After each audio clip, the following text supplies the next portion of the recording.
ప్రతి పేదవాడికి ఇందిరమ్మ ఇల్లు ఇచ్చి గ్రామాలలో, గూడాలలో, తండాల్లో ప్రతి దళితుడు, గిరిజనుడు ఆత్మ గౌరవంతో బ్రతికే విధంగా ఆనాడు ఇందిరమ్మ ఇల్లు ఇస్తే డబుల్ బెడ్రూమ్ ఇల్లు ఇస్తా అని తెలంగాణ సమాజాన్ని, ముఖ్యంగా దళితులను, గిరిజనులను కేసీఆర్ మోసం చేసి, అందుకే పొంగులేటి శ్రీనివాసరెడ్డి గారి శాఖ, గృహ నిర్మాణ శాఖ నుంచి ప్రతి పేదవాడికి ఇల్లు ఇవ్వాలన్న లక్ష్యంతో ఈ సంవత్సరం ప్రతి నియోజకవర్గంలో 3500 ఇందిరమ్మ ఇల్లు, రాష్ట్రం మొత్తం 4,50,000 ఇళ్లను ఇవాళ పేదలకు మంజూరు చేసి ఇవాళ పేదలను ఆత్మగౌరవంతో బ్రతికించే విధంగా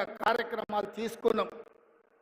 ఇన్ని కార్యక్రమాలు సెప్టెంబర్ 17, 2023 నాడు రాజీవ్ గాంధీ ప్రాంగణం తుక్కుగూడలో సోనియా గాంధీ గారు 6 గ్యారెంటీలను తెలంగాణకు ఇస్తే ఆ గ్యారెంటీలను అమలు చేసే ప్రయత్నం నిరంతరం నా మంత్రివర్గ సహచరులతో మేము కష్టపడుతున్నాం. అందుకే మిత్రులారా, ఇవాళ మేము చేస్తున్న సంక్షేమం, మేము ప్రయత్నం చేస్తున్న అభివృద్ధిని చూసి ఓర్వలేక ఇవాళ టీఆర్ఎస్ నాయకులు ఉన్నవి లేనివి మాట్లాడుతున్నారు. నేను అడుగుతున్న కేటీఆర్ను, ఇవాళ ఆయన మాట్లాడుతుండు కాంగ్రెస్ పార్టీ మోసం చేసిందని. ఓరి సన్నాసి, అసెంబ్లీ ఎన్నికల్లో 39 సీట్లు ఇస్తే పార్లమెంట్కి వచ్చే వరకల్లా గుండు 0 ఇచ్చిండ్రు. 7 ఇట్ల డిపాజిట్ పోయింది, 17 ఇట్లలో ఓడిపోయిండ్రు. ఇంకా మీ బుద్ధి మారలేదా? ఇంకా ఈ అబద్ధాలు మానరా? తండ్రి కొడుకులు, బామార్దులు నేను అడగదలుచుకున్నా. నిజంగానే మీ మాటలు నమ్మితే తెలంగాణ సమాజం మిమ్మల్ని మనుషులుగా చూస్తే మీకు ఒక్క సీట్ అయినా ఇచ్చేటోళ్ళు కదా. మీ పార్టీ పుట్టినప్పటి నుంచి ఇవాళ వరకు ఎప్పుడు లేనంత హీనంగా, దీనంగా, దివాలా తీసి ఇవాళ బీఆర్ఎస్ పార్టీ బతుకు బస్ స్టాండ్ అయింది. బంజారాహిల్స్ బస్ స్టాండ్ లో అడక్క తినే పరిస్థితి ఇవాళ బీఆర్ఎస్ పార్టీకి వచ్చింది. అయినా సిగ్గు లేకుండా ప్రజల్ని నిందించుకుంటూ ప్రజలే తప్పు చేసింది అన్నట్టుగా ఇవాళ ప్రజలని ఇవాళ దోషులుగా నిలబెట్టే ప్రయత్నం ఇవాళ బీఆర్ఎస్ నాయకులు చేస్తూ. అందుకే మిత్రులారా, ఇవాళ సీతారామ ప్రాజెక్టు గురించి బట్టి విక్రమార్క గారు పూర్తి వివరాలు చెప్పారు.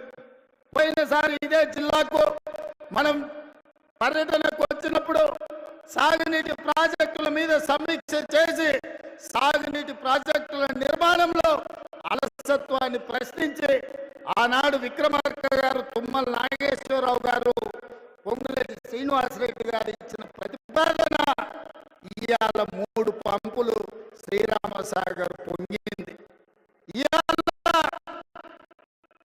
కృష్ణానది జలాలు కష్టమైనప్పుడు, కృష్ణానది జలాలు కరువు వచ్చినప్పుడు, కృష్ణానది జలాలు నాగార్జున సాగర్ నుంచి ఎస్ఎల్బిసి శ్రీశైలం లెఫ్ట్ బ్యాంకు మీద ఖమ్మం జిల్లాకు నీళ్ళు ఇచ్చేది. మొన్న కరువు వచ్చి నీళ్లు లేక నల్గొండ జిల్లాను కాదని మీ నాయకుడు పొంగులేటి శ్రీనివాసరెడ్డి పాలేరుకు నీళ్లు తీసుకొస్తే ఖమ్మం జిల్లా రైతాంగం నాతో పంచాయతీకి వచ్చింది. ఇవాళ మన మంత్రులే ఉత్తమ్ రెడ్డి గారు,